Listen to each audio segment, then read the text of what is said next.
Historia de Sarta de Perlas. En los anales de los sabios y los libros del pasado se cuenta que el emir de los creyentes, Al-Mutasid Billah, 16º califa de la casa de Abbas, nieto de Al-Mutawakkil, nieto de Harún al-Rashid, era un príncipe dotado de alma superior, de corazón intrépido y de sentimientos elevados, lleno de distinción y de elegancia, de nobleza y de gracia, de bravura y de gallardía, de majestad y de inteligencia, igualando a los leones en fuerza y en valor, y además con un ingenio tan fino que estaba considerado como el poeta más grande de su tiempo. Y en Bagdad, su capital, tenía para ayudarle a llevar los asuntos de su inmenso imperio 60 visires llenos de un celo infatigable que velaban por los intereses del pueblo con la misma incansable actividad que su señor, con lo cual no permanecía oculto para él nada de cuanto pasaba en su reino, en los países que extendíanse desde el desierto de Sham hasta los confines del Magreb, y desde las montañas del Corasán y el mar occidental hasta los límites profundos de la India y del Afganistán, ni siquiera el acontecimiento más fútil en apariencia. Y he aquí que un día en que paseaba con Ahmad ibn Hamdún, el narrador, su íntimo y preferido compañero de copa, y el mismo a quien debemos la transmisión oral de tantas hermosas historias y poemas maravillosos de nuestros padres antiguos, llegó ante una morada de apariencia señorial, deliciosamente recatada entre jardines y cuya armónica arquitectura pregonaba los gustos de su propietario, con mucha más delicadeza de lo que hubiese hecho la lengua más elocuente. Porque para quien, como el califa, tenía los ojos sensibles y el alma atenta, aquella morada era la elocuencia misma. Y estando ambos sentados en el banco de mármol que daba frente a la morada, y mientras descansaban allí de su paseo, respirando la suave brisa que llegaba embalsamada con el alma de los lirios y de los jazmines, vieron aparecer ante ellos, saliendo del umbro del jardín, a dos jóvenes hermosos cual la luna en su 14º día, y charlaban los tales entre sí, sin advertir la presencia de los dos extranjeros sentados en el banco de mármol. Y uno de ellos decía a su interlocutor: «Haga el cielo, oh amigo mío, que en este día de esplendor vengan a visitar a nuestro amo huéspedes del azar, porque le entristece que haya llegado la hora de la comida sin que esté allí nadie para hacerle compañía, cuando por lo general tiene siempre a su lado amigos y extranjeros, a quienes regala con delicias y a quienes alberga magníficamente».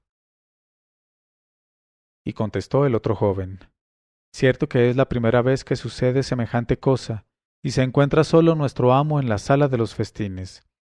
Muy extraño es que, a pesar de la dulzura de este día de primavera, ningún paseante se haya fijado para descansar en nuestros jardines tan hermosos, que de ordinario vienen a visitarlos desde el interior de las provincias».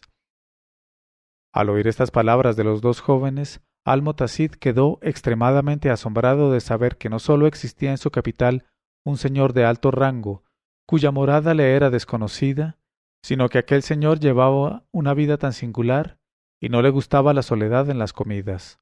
Y pensó: «Por Alá, a mí, que soy el califa, a menudo me gusta estar a solas conmigo mismo, y moriría en el más breve plazo si tuviese que sentir a perpetuidad una vida extraña al lado de mí. Qué tan inestimable es a veces la soledad». Luego dijo a su fiel comensal: «Oh Ibn Hamdún, oh narrador de lengua de miel, tú que conoces todas las historias del pasado y nada ignoras de los acontecimientos contemporáneos, ¿sabías de la existencia del hombre propietario de este palacio? ¿Y no te parece que nos urge entablar conocimiento con uno de nuestros súbditos cuya vida es tan diferente a la vida de los demás hombres y tan asombrosa de fasto solitario? Y además, ¿no me dará eso ocasión de ejercer con uno de mis súbditos nobles una generosidad que yo quisiera fuese todavía más magnífica que aquella con la cual debe tratar él a sus huéspedes fortuitos?» Y contestó el narrador Ibn Hamdún: «Sin duda que el emir de los creyentes no tendrá que arrepentirse de su visita a este señor desconocido para nosotros. Voy, pues, que tal es el deseo de mi señor, a llamar a esos dos encantadores jóvenes y a anunciarles nuestra visita al propietario de ese palacio». Y se levantó del banco así como Al-Mutasid, que iba disfrazado de mercader según su costumbre, y apareció ante los dos buenos mozos, a los cuales dijo: «Por Alá sobre vosotros dos, id a prevenir a vuestro amo de que a su puerta hay dos mercaderes extranjeros que solicitan la entrada en su morada y reclaman el honor de presentarse entre sus manos. Y en cuanto oyeron ambos jóvenes estas palabras, volaron, jubilosos, a la morada, en el umbral de la cual no tardó en aparecer el dueño del dominio en persona, y era un hombre de rostro claro, de facciones finas y delicadas, de aspecto elegante y de actitud llena de simpatía. En este momento de su narración, Sherazada vio aparecer la mañana y se calló discretamente.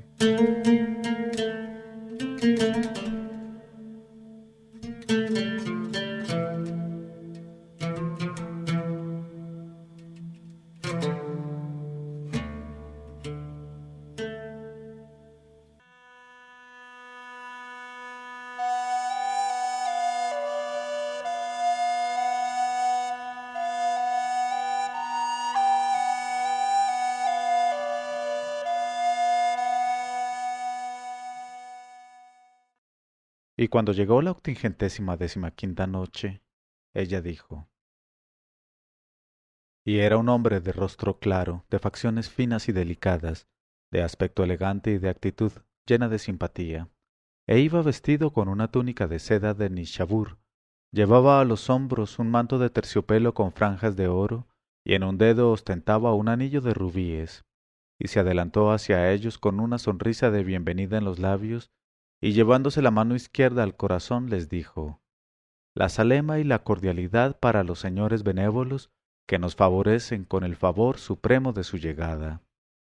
Y entraron en la morada, y al ver los visitantes su maravillosa disposición, la creyeron un trozo del propio paraíso, porque su hermosura interior superaba con mucho a su hermosura externa, y sin duda haría perder al enamorado torturado el recuerdo de su bien amada.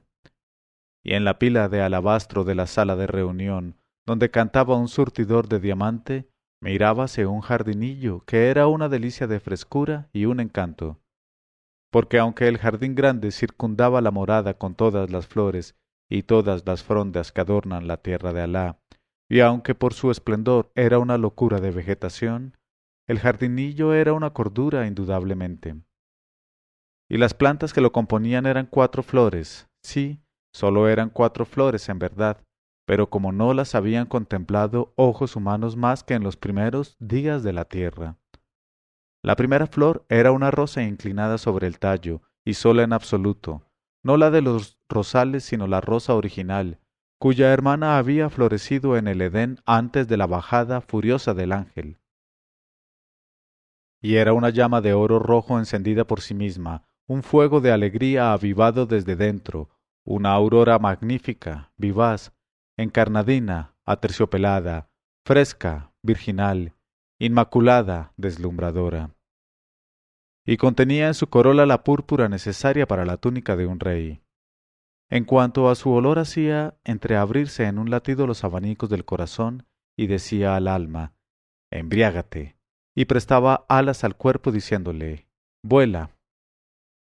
Y la segunda flor era un tulipán erguido en su tallo y solo en absoluto, no un tulipán de cualquier parterre real, sino el tulipán antiguo, regado con sangre de dragones, aquel cuya especie, abolida, florecía en Hiram de las columnas, y cuyo color decía a la copa de vino añejo: yo embriago sin que me toquen los labios, y al tizón inflamado: yo quemo pero no me consumo. Y la tercera flor era un jacinto erguido en su tallo, y solo en absoluto, no el de los jardines, sino el jacinto padre de los lirios, el que tiene un blanco puro, el delicado, el oloroso, el frágil, el cándido jacinto que decía al cisne cuando salía del agua: soy más blanco que tú. Y la cuarta flor era un clavel inclinado sobre su tallo y solo en absoluto. No, oh, no el clavel de las terrazas que riegan por la noche las jóvenes, sino un globo incandescente, una partícula de sol que se hunde por poniente, un pomo de olor encerrando el alma volátil de la pimienta, el propio clavel cuyo hermano fue ofrecido por el rey de los Gen a Soleimán, para que con él adornara la cabellera de Balquis y preparase el elixir de larga vida, el bálsamo espiritual, el álcali real y la tríaca. Y sólo con tocar estas 4 flores, aunque no fuese más que en imagen, el agua de la pila tenía numerosos estremecimientos de emoción, incluso cuando se callaba el surtidor musical y cesaba la lluvia de diamante. Y como sabían que eran tan hermosas, las 4 flores se inclinaban sonrientes sobre sus tallos y se miraban con atención. Y excepto estas 4 flores que había en aquella pila, nada adornaba aquella sala de mármol blanco y de frescura, y descansaba allí satisfecha la mirada sin pedir nada más. Cuando el califa y su compañero se sentaron en el diván, cubierto con un tapiz de corazán, el huésped, tras de nuevos deseos de bienvenida, les invitó a compartir con él la comida compuesta de cosas exquisitas que acababan de llevar en bandejas de oro los servidores y que colocaban en taburetes de bambú.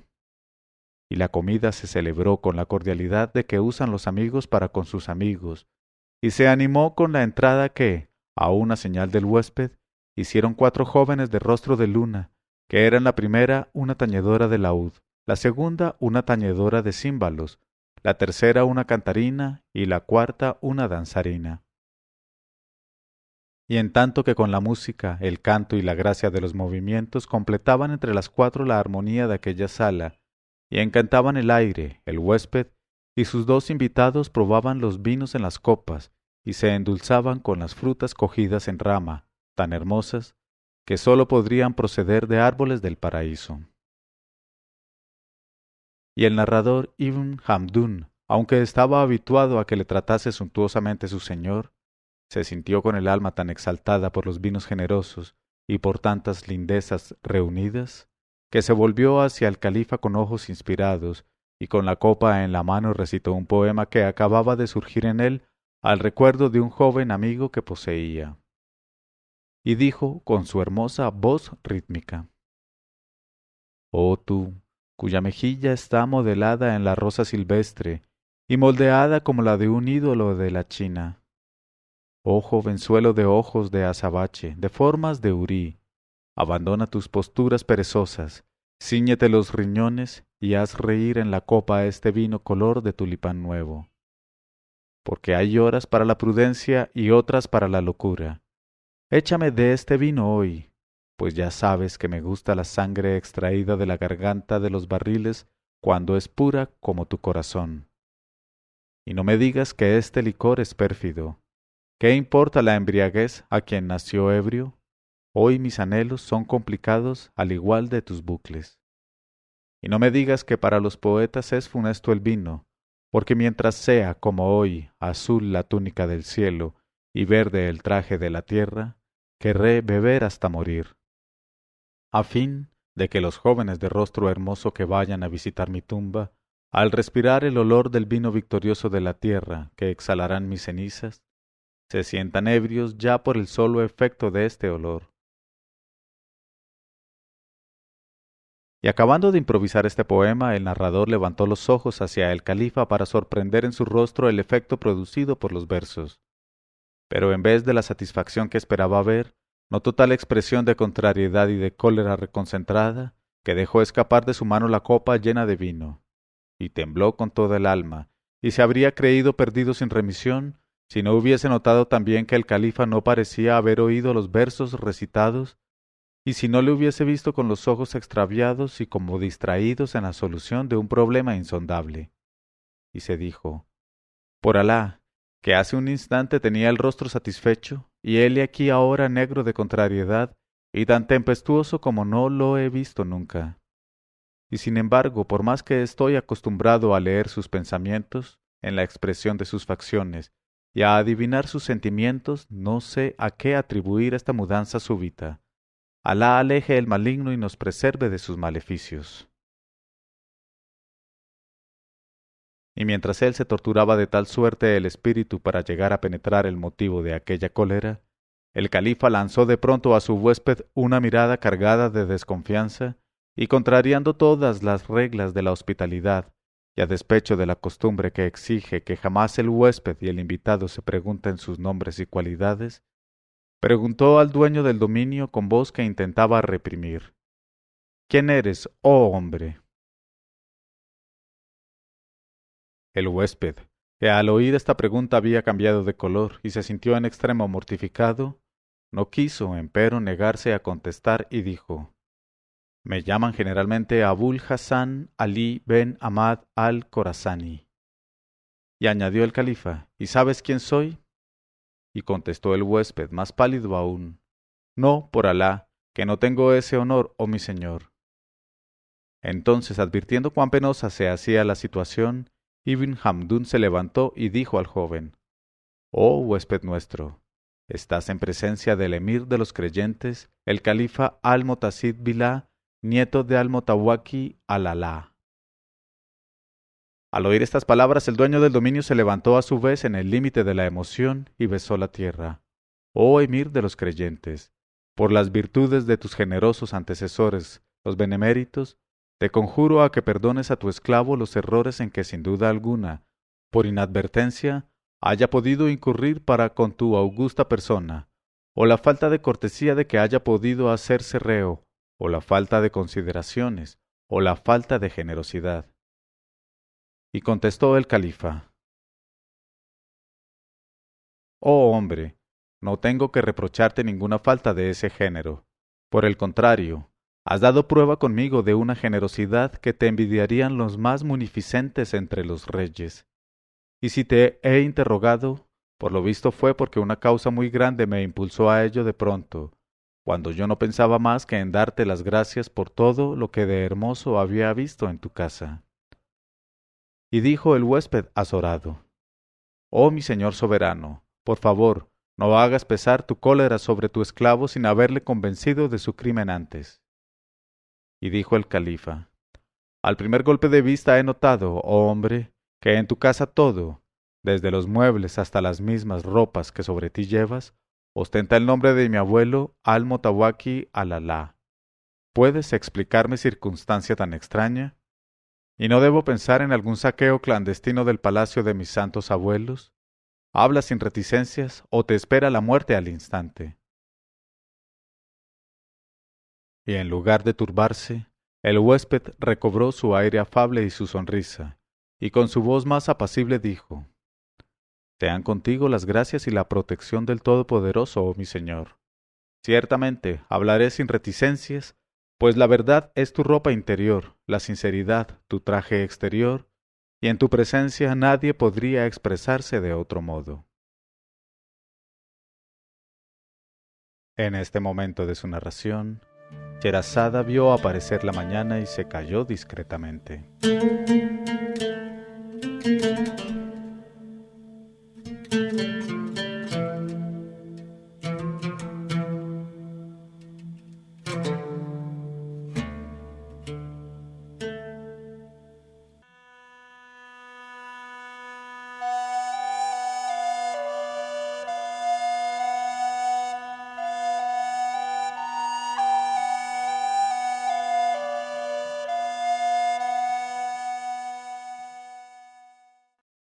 Y cuando llegó la 86ª noche, ella dijo, ciertamente hablaré sin reticencias, pues la verdad es tu ropa interior, la sinceridad tu traje exterior, y en tu presencia nadie podría expresarse de otro modo. Y el califa le dijo, en ese caso siéntate y habla. Has de saber, oh emir de los creyentes, pluguiera a Alá prolongarte triunfos y favores, que no soy, como pudiera suponerse, ni un hijo del rey, ni un cherif, ni un hijo de visir, ni nada que de cerca o de lejos tenga que ver con la nobleza de nacimiento. Pero mi historia es una historia tan extraña que si se escribiese con agujas en el ángulo interior del ojo, serviría de enseñanza a quien la leyera con respeto y atención. Porque, aunque yo no sea noble, hijo de noble, ni de una familia noble, creo que puedo afirmar a mi señor, sin ánimo de mentir, que la tal historia le satisfará, si quiere prestarme oído, y aplacará su cólera acumulada contra el esclavo que le habla. Y Abul Hassan dejó de hablar por un instante, coordinó sus recuerdos, los precisó en su pensamiento y continuó de este modo. He nacido en Bagdad, oh emir de los creyentes, de un padre y una madre que sólo me tenían a mí por toda posteridad. Y mi padre era un simple mercader del zoco, si bien era el más rico entre los mercaderes y el más respetado. Y no era mercader en un zoco únicamente, sino que en cada zoco tenía una tienda que era la más hermosa, lo mismo en el zoco de los cambistas que en el de los drogueros, que en el de los mercaderes de telas. Y en cada una de sus tiendas tenía un representante hábil para las operaciones de venta y de compra. Y en el piso de encima de cada trastienda poseía un cuarto reservado en que poder ponerse cómodo, al abrigo de las idas y venidas, y dormir la siesta en la época de los calores, mientras que, para refrescarse durante su sueño, un esclavo desempeñaba las funciones de hacerle aire con un abanico, abanicándole con respeto los testículos especialmente. Pues mi padre tenía los testículos sensibles al calor, y nada le hacía tanto bien como la brisa del abanico. Como yo era su único hijo, me quería con ternura, no me privaba de nada y no perdonaba ningún dispendio para mi educación. Y además, de año en año se multiplicaban sus riquezas gracias a la bendición y resultaban difíciles de enumerar. Y entonces fue cuando, al llegar la hora de su destino, murió. Plegue a Alá cubrirle con su misericordia, admitirle en su paz y alargar con los días que perdió el difunto la vida del emir de los creyentes. En cuanto a mí, habiendo heredado de mi padre bienes inmensos, continué haciendo marchar, como en vida suya, los negocios del zoco. Y por cierto que no me privaba de nada, comiendo, bebiendo y divirtiéndome en la medida de mis fuerzas con mis amigos predilectos. Y me pareció que la vida era excelente, y traté de hacérsela a los demás tan agradable como resultaba para mí. Por eso era mi dicha completa y sin amargura, y no deseaba yo nada mejor que mi vida de todos los días, porque todo eso que los hombres llaman ambición, y que los vanidosos llaman gloria, y que los pobres de espíritu llaman renombre, y los honores y el ruido, eran un sentimiento insoportable para mí, y me prefería yo a todo eso, y a las satisfacciones de fuera prefería la tranquilidad de mi existencia, y a las falsas grandezas mi sencilla felicidad escondida entre mis amigos de rostro dulce. Pero, oh mi Señor, por muy sencilla y límpida que sea una vida, jamás está libre de complicaciones. Y yo mismo había de experimentarlo pronto como mis semejantes. Y fue bajo el aspecto más encantador como entró en mi vida la complicación.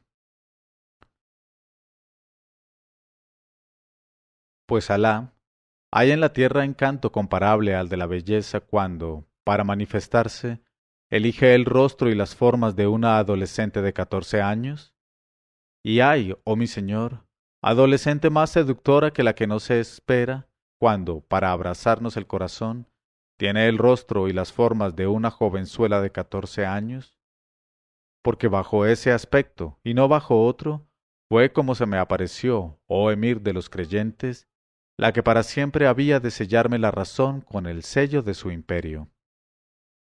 En efecto, estaba un día yo sentado delante de mi tienda, y charlaba de unas cosas y de otras con mis amigos habituales, cuando vi detenerse frente a mí a una arrebatadora y sonriente joven, ataviada con 2 ojos babilónicos, que me lanzó una mirada, una sola mirada y nada más. Y como bajo la picadura de una flecha acerada me estremecí en mi alma y en mi carne, y sentí que se conmovía todo mi ser, como ante la llegada misma de mi dicha. Y al cabo de un instante avanzó hacia mí la joven y me dijo, ¿es aquí por ventura la tienda reservada del señor Abul Hassan Ali ben Ahmad al-Khorasani? Y me preguntó esto, oh mi señor, con una voz de agua corriente, y se erguía ante mí, esbelta y flexible en su gracia.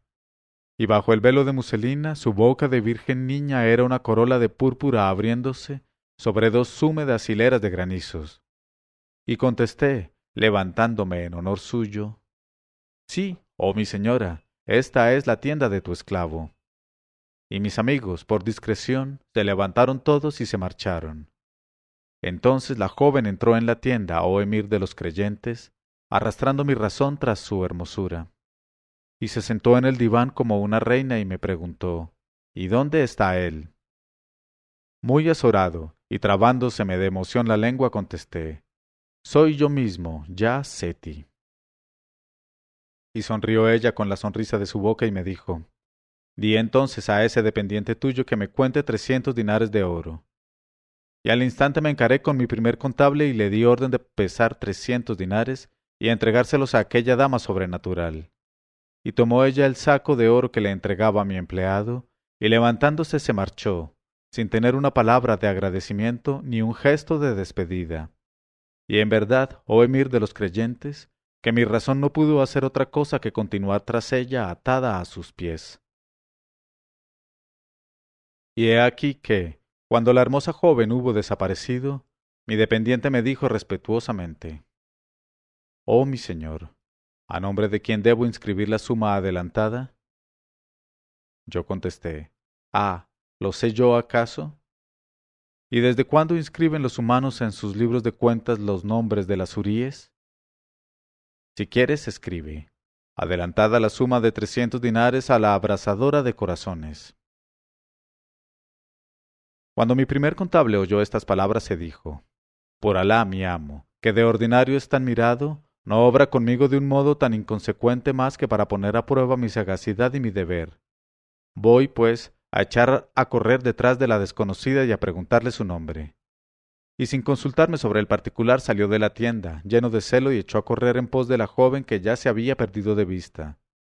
Y al cabo de cierto tiempo volvió a la tienda, pero con la mano en su ojo izquierdo y con el rostro bañado en lágrimas. Y se fue cabizbajo a ocupar su sitio en la caja limpiándose las mejillas. Y le pregunté: ¿Qué te pasa? Me contestó: Alejado sea el maligno, oh mi señor. Creí obrar bien siguiendo a la joven señora que estaba aquí, con intención de preguntarle su nombre. Pero en cuanto sintió que la seguían, se volvió bruscamente hacia mí y me asestó en el ojo izquierdo un puñetazo que por poco me parte la cara. Y aquí me tienes con un ojo aplastado por una mano más fuerte que la de un herrero. Eso fue todo. Loores Alá, oh mi señor, que esconde tanta fuerza en las manos de las gacelas y pone tanta prontitud en sus movimientos. Y todo aquel día permanecí con el espíritu encadenado por el recuerdo de aquellos ojos de asesinato, y con el alma torturada a la par que refrescada por el paso de la que me arrebató la razón. Y he aquí que al día siguiente a la misma hora, mientras yo me abismaba en su amor, vi de pie ante mi tienda a la encantadora, que me miraba sonriendo. Y a su vista estuvo a punto de huírseme de alegría la poca razón que me quedaba. Y cuando abría yo la boca para desearle la bienvenida, me dijo ella: Sin duda, ya Abul Hassan, habrás dicho para tu ánima, pensando en mí: ¿Qué trapisonda no será, que ha cogido lo que ha cogido y se ha marchado tan tranquila? Pero yo contesté: En nombre de Alá sobre ti y alrededor de ti, oh mi soberana, no has hecho más que tomar lo que te pertenecía, pues aquí todo es de tu propiedad, el recipiente con el contenido.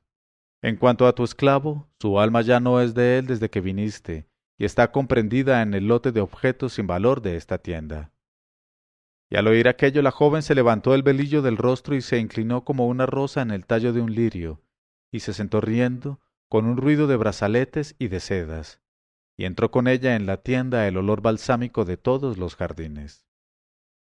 Luego me dijo: Si así es, ya Abul Hassan, cuéntame 500 dinares. Y contesté: Escucho y obedezco. Y tras de hacer pesar los 500 dinares, se los di, y los tomó y se marchó. Y esto fue todo. Y como la víspera continué sintiéndome prisionero de sus encantos y cautivo de su belleza, y sin saber qué sortilegio era el que me había dejado sin pensamiento ni raciocinio, no pude determinarme a tomar un partido o a hacer un esfuerzo que me sacara del estado de embrutecimiento en que me hallaba sumido. Pero al día siguiente, estando yo más pálido e inactivo que nunca, apareció ante mí ella, con sus largos cabellos de llama y de tinieblas y su sonrisa enloquecedora. Y sin pronunciar una palabra aquella vez, puso el dedo en un tapete de terciopelo del que pendían joyas inestimables y se limitó a acentuar su sonrisa.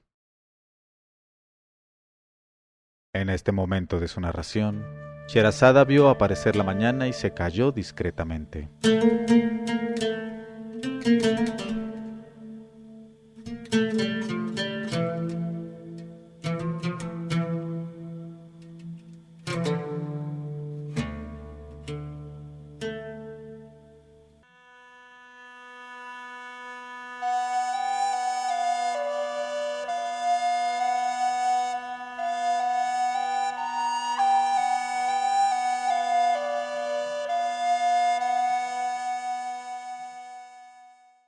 Pero cuando llegó la 87ª noche, ella dijo, sin pronunciar una palabra aquella vez, puso el dedo en un tapete de terciopelo del que pendían joyas inestimables y se limitó a acentuar su sonrisa.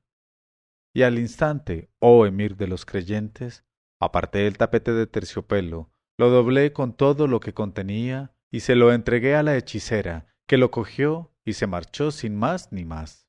Pero al verla desaparecer aquella vez no pude determinarme a seguir inmóvil, y sobreponiéndome a mi timidez, que me hacía temer una afrenta semejante a la que había sufrido mi contable, me levanté y seguí sus huellas, y caminando de tal suerte tras ella, llegué a orillas del Tigris, donde la vi embarcarse en un barquito que, con remos rápidos, ganó el palacio de mármol del emir de los creyentes, Al-Motawakkil, abuelo tuyo, oh mi señor. Y al ver aquello llegué al límite de la inquietud y pensé para mi ánima, hete aquí ahora ya Abul Hassan, metido en aventuras y llevado en el molino de la complicación. Y a pesar mío medité en esta frase del poeta. Ten cuidado y examina bien el brazo blanco y dulce de la bienamada, el cual te parece más blando para apoyar en él tu frente que el plumón de los cisnes. Y permanecí pensativo mucho rato, mirando sin verla el agua del río y toda mi vida, pasada sin tropiezos y tan dulcemente monótona, desfiló ante mis ojos, siguiendo la corriente de aquella agua, en barcas sucesivas y semejantes todas. Y de pronto reapareció ante mis ojos la barca colgada de púrpura que la joven hubo de utilizar y que entonces estaba amarrada al pie de la escalera de mármol y sin remeros. Y exclamé, por Alá, ¿no te da vergüenza de tu vida somnolienta ya Abul Hassan? ¿Y cómo te atreves a vacilar entre esa pobre vida y la vida ardiente que llevan los que no temen la complicación? Por lo visto no conoces esta otra frase del poeta. Levántate, amigo, y sacude tu modorra. La rosa de la dicha no florece en el sueño. No dejes pasar sin quemarlos los instantes de esta vida. Siglos tendrás para dormir.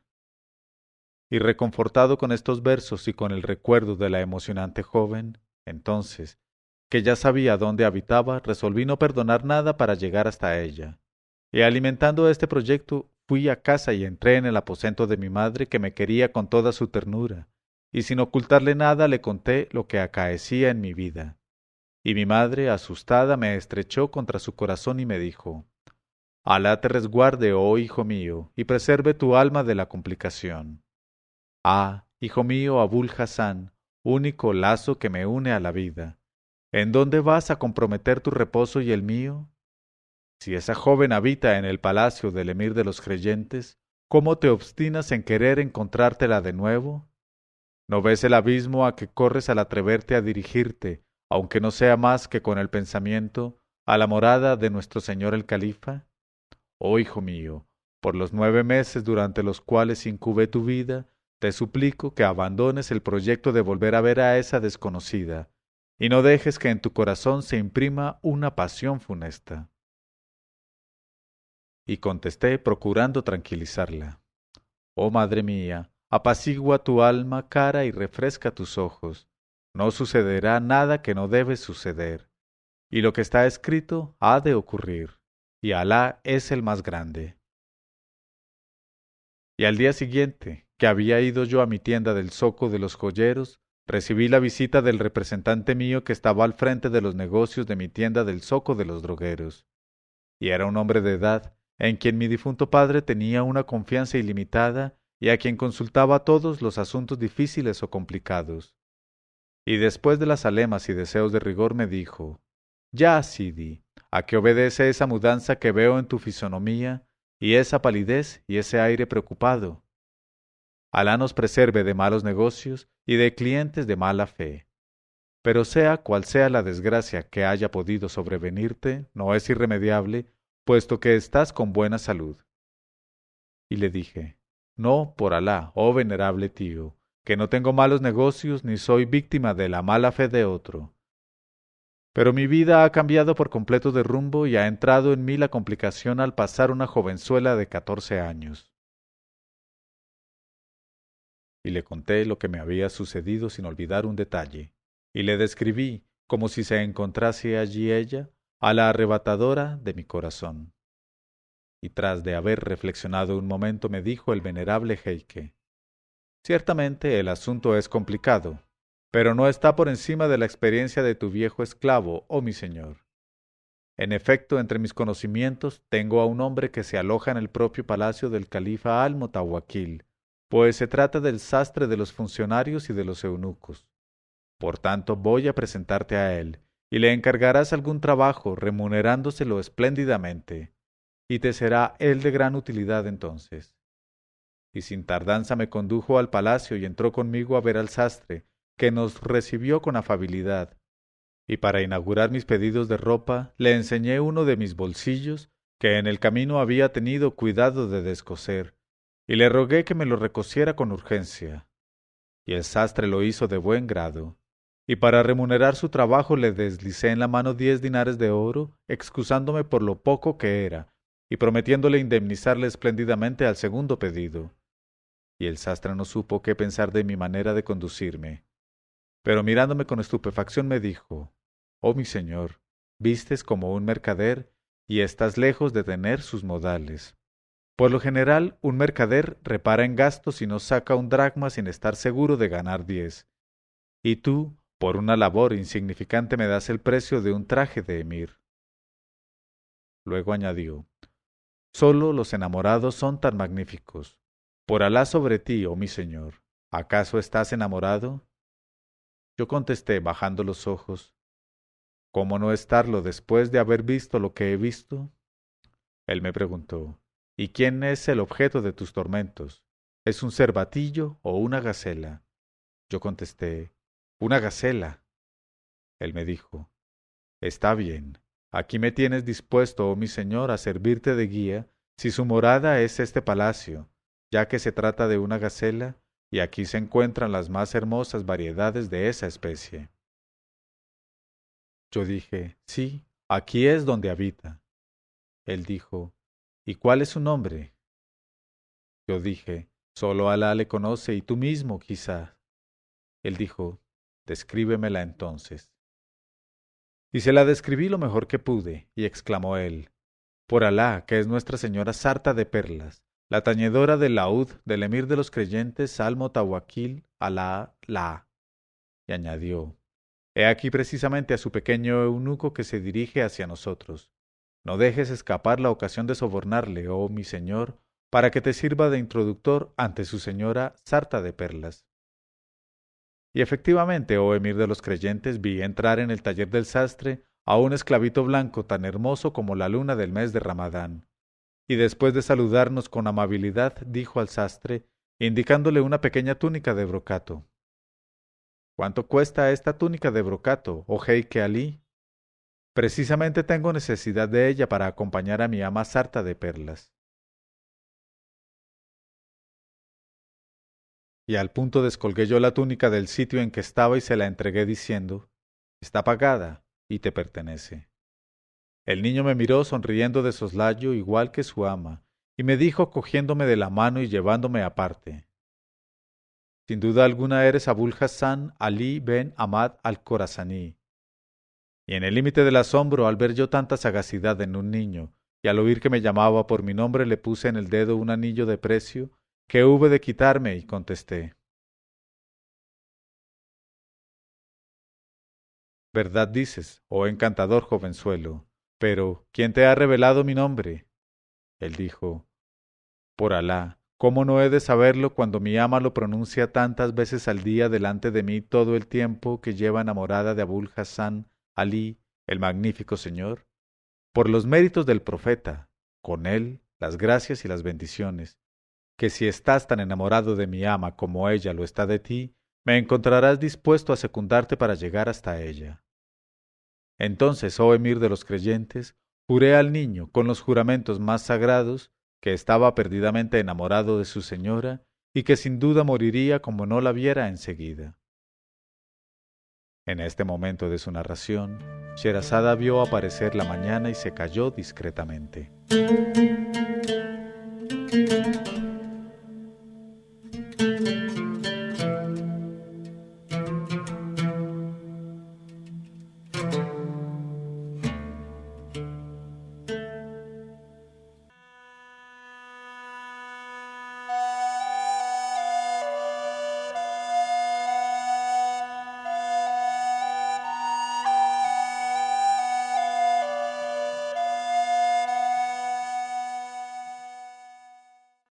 Y cuando llegó la 88ª noche, ella dijo: Entonces, oh emir de los creyentes, juré al niño con los juramentos más sagrados que estaba perdidamente enamorado de su señora y que sin duda moriría como no la viera enseguida. Y el niño eunuco me dijo: Ya que así es, oh mi señor Abul Hassan, te pertenezco en absoluto, y no quiero tardar más en ayudarte a tener una entrevista con mi señora. Y me dejó diciéndome: Vuelvo al instante. Y en efecto no tardó en volver a casa del sastre en busca mía, y llevaba un paquete que desenvolvió, e hizo salir de él una túnica de lino bordada de oro fino y un manto, que era uno de los mantos del propio califa, como pude observar por las señales que lo distinguían y por el nombre inscrito en la trama con letras de oro, y que era el nombre de Al-Mutawakkil Alá. Y me dijo el pequeño eunuco: Te traigo, oh mi señor Abul Hassan, la ropa con que se viste el califa cuando va por la noche al harén. Y me obligó a ponérmela y me dijo: Una vez que hayas llegado a la larga galería interior en que están los aposentos reservados de las favoritas, tendrás mucho cuidado, al pasar, de ir cogiendo granos de almizcle del pomo que aquí ves, y de ir dejando uno a la puerta de cada aposento, pues el califa acostumbra a hacer eso todas las noches cuando atraviesa la galería del harén. Y una vez que hayas llegado a la puerta que tiene el umbral de mármol azul, la abrirás sin llamar y te encontrarás en los brazos de mi señora. Luego añadió: Respecto a tu salida de allí después de la entrevista, Alá proveerá. Tras de darme estas instrucciones me dejó deseándome buena suerte y desapareció. Entonces yo, mi señor, aunque no estaba acostumbrado a aquella clase de aventuras, y se trataba de mi entrada en la complicación, no vacilé en vestirme con la ropa del califa, y como si toda mi vida hubiese habitado en el palacio y hubiese nacido allí, me puse en marcha resueltamente atravesando patios y columnatas, y llegué a la galería de los aposentos reservados para el harén. Y al punto saqué de mi bolsillo el pomo que contenía los granos de almizcle, y conforme a las instrucciones del eunuco, al llegar a la puerta de cada favorita no dejé de echar un grano de almizcle en el platillo de porcelana que estaba allí a ese efecto. Y de tal suerte llegué a la puerta que tenía el umbral de mármol azul. Y ya me disponía a empujarla para penetrar por fin en el aposento de la tan deseada, felicitándome de que hasta entonces no me hubiera reconocido nadie, cuando de pronto oí un rumor muy pronunciado, y en el mismo momento me sorprendió la claridad de gran número de antorchas. Y he aquí que llegaba el califa al-Mutawakkil en persona, rodeado de la muchedumbre de sus cortesanos y de su séquito habitual. Y sólo tuve tiempo para volver sobre mis pasos, sintiendo que el corazón se me sobresaltaba de emoción. Y mientras huía por la galería, oía las voces de las favoritas, que desde dentro lanzaban exclamaciones diciendo: Por Alá, qué cosa tan asombrosa. He aquí que el emir de los creyentes pasa hoy por la galería por segunda vez. Él fue sin duda quien pasó hace un momento, echando en la salvilla de cada cual el grano de almizcle acostumbrado. Y además le hemos reconocido por el perfume de su ropa. Y continué huyendo desatentadamente, pero hube de pararme, no pudiendo avanzar más por la galería sin peligro de descubrirme. Y oía siempre el rumor de la escolta, y veía acercarse las antorchas. Entonces, sin querer ser sorprendido en aquella situación y con aquel disfraz, empujé la primera puerta que se ofreció a mi mano y me precipité dentro, olvidando que iba disfrazado de califa y todo lo consiguiente. Y me hallé en presencia de una joven de rasgados ojos asustados que, levantándose sobresaltada de la alfombra en que estaba tendida, lanzó un grito estridente de terror y de confusión, y con rápido ademán se levantó la orla de su traje de muselina y se cubrió con ella el rostro y los cabellos. Y ante ella me quedé muy embobado, muy perplejo, y deseando con el alma para escapar a aquella situación que se abriese la tierra a mis pies y me tragase. Ah, en verdad que lo deseaba ardientemente, y además maldecía la confianza inmoderada que tuve en aquel eunuco de perdición, quien, a no dudar, iba a ser la causa de mi muerte, por ahogo o por empalamiento. Y conteniendo la respiración esperaba ver salir de labios de aquella joven espantada los gritos de alarma que harían de mí un motivo de lástima, y un ejemplo del castigo reservado a los aficionados a las complicaciones. Y he aquí que tras la orla de muselina se movieron los labios jóvenes, y la voz que salía de allí era encantadora, y me decía: Bienvenido seas a mi aposento, oh Abul Hasán, ya que eres el que ama a mi hermana sarta de perlas y es amado por ella. Y al oír estas palabras inesperadas, oh mi señor, me eché de bruces en tierra entre las manos de la joven, y le besé el borde de sus vestiduras, y me cubrí la cabeza con su velo protector. Y me dijo ella: Bienvenida y larga vida a los hombres generosos, ya Abul Hasán. Con tus procedimientos has superado a mi hermana sarta de perlas. Y cuán ventajosamente saliste de las pruebas a que hubo de someterte ella. De modo que no cesa de hablarme de ti y de la pasión que has sabido inspirarle. Puedes, pues, bendecir tu destino que te ha traído a mí, cuando hubiera podido conducirte a tu perdición, disfrazado como estás con esa ropa del califa. Y puedes estar tranquilo a este respecto, porque voy a arreglarlo todo de manera que no suceda nada más que lo que está marcado con el sello de la prosperidad. Y sin saber cómo darle las gracias, continué besándole en silencio el borde de su túnica.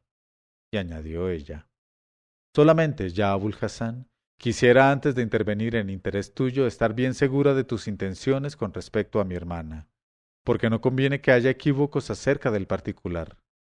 Y contesté alzando los brazos: Alá te guarde y te conserve en el camino de la rectitud, oh caritativa señora mía. Por tu vida, ¿crees acaso que mis intenciones pudieran no ser puras y desinteresadas? No deseo, en efecto, más que una cosa, y es volver a ver a tu dichosa hermana sarta de perlas, sencillamente para que mis ojos se regocijen con su vista y mi lánguido corazón vuelva a la vida. Solo deseo eso y nada más. Y pongo por testigo de mis palabras a Alá el Omnividente, que nada ignora de mis pensamientos. Entonces me dijo ella: En ese caso, ya Abul Hasán, nada perdonaré para hacerte lograr el móvil lícito de tus deseos. Y tras de hablar así dio una palmada y dijo a una pequeña esclava que acudió a aquella señal: Ve en busca de tu ama sarta de perlas y dile: Tu hermana Pasta de Almendras te envía la Salema y te ruega que vayas a verla sin tardanza, pues se siente esta noche con el pecho oprimido, y sólo tu presencia podrá dilatárselo. Y además, entre tú y ella hay un secreto. Y la esclava salió inmediatamente a ejecutar la orden. A los pocos momentos, oh mi señor, la vi entrar con su belleza, en la plenitud de su gracia, e iba envuelta en un velo grande de seda azul por todo vestido, y tenía los pies descalzos y los cabellos sueltos. Y he aquí que en un principio no me vio, y dijo a su hermana Pasta de Almendras: Aquí me tienes, querida mía, salgo del hammam y todavía no he podido vestirme, pero dime pronto qué secreto hay entre tú y yo. Y por toda respuesta mi protectora me mostró con el dedo a sarta de perlas, haciéndome seña de que me aproximara, y salí de la sombra en que permanecía. Al verme, mi bienamada no manifestó vergüenza ni azoramiento, sino que fue a mí, blanca y temblorosa, y se arrojó en mis brazos, como un niño en los brazos de su madre. Y creí tener contra mi corazón a todas las huríes del paraíso. Y no sabía, oh mi señor, si era ella un rollo de manteca o una pasta de almendras, de tan tierna y frágil como la sentía por doquiera. Bendito sea quien la ha formado. Mis brazos no osaban oprimir aquel cuerpo infantil, y al besarla entró en mí una nueva vida de 100 años.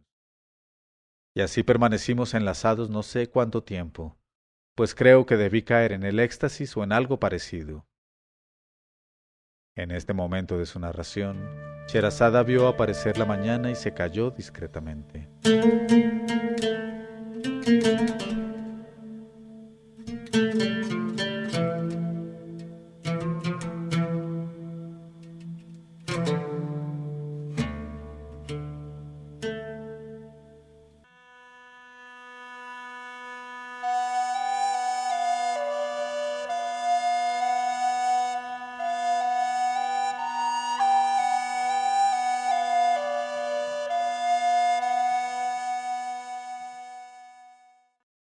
Pero cuando llegó la 89ª noche, ella dijo: y así permanecimos enlazados no sé cuánto tiempo, pues creo que debí caer en el éxtasis o en algo parecido. Pero cuando volví a la realidad un poco, iba a contarle todo lo que había sufrido, y he aquí que oímos en la galería un rumor creciente, y era el propio califa que iba a ver a su favorita pasta de almendras, hermana de sarta de perlas. Y solo tuve tiempo para levantarme y meterme en un cofre grande que cerraron ellas encima de mí como si no hubiese pasado nada. Y tu abuelo el califa al-Mutawakkil, oh mi señor, entró en el aposento de su favorita y advirtiendo a Sarta de Perlas le dijo: Por mi vida, oh Sarta de Perlas, que me alegro de encontrarte hoy con tu hermana Pasta de Almendras. ¿Dónde estabas estos últimos días que no te veía yo por ninguna parte en el palacio, ni oía tu voz que tanto me gusta? Y añadió sin aguardar respuesta: Coge ya el laúd que tienes abandonado y cántame una cosa apasionada acompañándote con él. Y a Sarta de Perlas, que sabía que el califa estaba en extremo enamorado de una joven esclava llamada Venga, no le costó trabajo dar con la canción requerida, porque, como ella misma estaba enamorada, dejóse llevar sencillamente de sus sentimientos, y afinando su laúd, se inclinó ante el califa y cantó: El bien amado a quien amo, con su mejilla aterciopelada, oh noche, supera en dulzura, oh los ojos, a la mejilla lavada de las rosas, oh noche. El bien amado a quien amo, es un lozano jovenzuelo, oh noche, cuya amorosa mirada, habría hechizado, oh los ojos, a los reyes de Babilonia, oh noche. Y tal es, el bien amado a quien amo. Cuando el califa al-Mutawakkil hubo oído este canto, quedó extremadamente emocionado, y encarándose con sarta de perlas le dijo: Oh joven bendita, oh boca de ruiseñor, para darte una prueba de mi satisfacción, quiero que me formules un deseo, y por los merecimientos de mis gloriosos antecesores, los beneméritos, te juro que aún la mitad de mi reino te concederé. Sarta de perlas contestó bajando los ojos: Alá prolongue la vida de nuestro Señor, pero no deseo nada más que la continuación de la gracia del emir de los creyentes sobre mi cabeza y la de mi hermana pasta de almendras. Y dijo el califa: Es preciso, sarta de perlas, que me pidas algo. Entonces ella dijo: Puesto que me lo ordena nuestro amo, he de pedirle que me liberte y me deje, por toda hacienda, los muebles de este aposento y cuanto contiene este aposento. Y le dijo el califa: Dueña de ello eres, oh sarta de perlas, y tu hermana pasta de almendras tendrá por aposento en lo sucesivo el pabellón más hermoso de palacio. Y como eres libre, puedes quedarte o marcharte. Y levantándose salió del cuarto de su favorita para ir en busca de la joven Venga, favorita del momento. En cuanto se marchó él, mi amiga mandó a su eunuco que avisase a los mandaderos y cargadores, e hizo transportar a mi casa todos los muebles del aposento, las tapicerías, los cofres y las alfombras. Y el cofre en que yo estaba encerrado salió el primero, a hombros de los mozos, y gracias a la seguridad llegó sin contratiempos a mi casa. Y aquel mismo día, oh emir de los creyentes, me casé ante Alá con sarta de perlas en presencia del cadí y de los testigos. Y lo demás pertenece al misterio de la fe musulmana. Y tal es, oh mi señor, la historia de estos muebles, de estas tapicerías y de estas ropas marcadas con el nombre de tu glorioso abuelo el califa al-Mutawakkil, Alá. Y, lo juro por mi cabeza, no he añadido a esta historia una sílaba, ni la he disminuido en una sílaba. Y el emir de los creyentes es la fuente de toda generosidad y la mina de todos los beneficios. Y tras de hablar así, Abul Hassan se calló, y el califa al-Mutasid Billah exclamó: Tu lengua ha segregado la elocuencia, oh huésped nuestro, y tu historia es una historia maravillosa. Así pues, para demostrarte la alegría que experimento, te ruego que me traigas un cálamo y una hoja de papel. Y cuando Abul Hassan llevó el cálamo y el papel, el califa se los entregó al narrador Ibn Hamdún y le dijo: Escribe lo que yo te dicte. Y le dictó: En el nombre de Alá el Clemente, el Misericordioso, por este firmán, firmado de nuestro puño y sellado con nuestro sello, eximimos de impuestos durante toda su vida a nuestro fiel súbdito Abul Hassan Ali ben Ahmad al-Khorasani, y le nombramos nuestro principal chambelán. Y después de sellar el firmán se lo entregó y añadió: y desearé verte en mi palacio como fiel comensal y amigo mío. Y desde entonces Abul Hassan fue el compañero inseparable del califa al-Mutasid Billah, y vivieron todos entre delicias, hasta la inevitable separación que hace habitar las tumbas a los mismos que habitan los palacios más hermosos. Gloria al Altísimo que habita un palacio por encima de todos los niveles.